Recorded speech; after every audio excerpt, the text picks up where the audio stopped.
کافروں کے لیے زنجیریں اور طوق اور دہکتی آگ تیار کر رکھی ہے. جو نیکوکار ہیں وہ ایسی شراب پیئیں گے جس میں کافور کی آمیزش ہوگی. یہ ایک چشمہ ہے جس میں سے اللہ کے بندے پیئیں گے اور اس میں سے چھوٹی چھوٹی نہریں نکال لیں گے.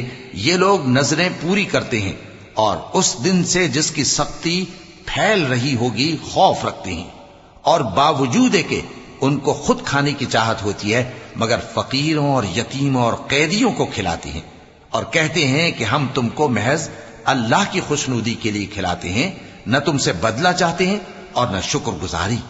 ہم کو اپنے پروردگار سے اس دن کا ڈر لگتا ہے جو چہروں کو بگاڑنے والا اور بڑی سختی والا ہوگا. چنانچہ اللہ ان کو اس دن کی سختی سے بچا لے گا اور تازگی اور خوشی عنایت فرمائے گا، اور ان کے صبر کے بدلے ان کو بہشت اور ریشمی لباس عطا کرے گا. اس میں وہ تختوں پر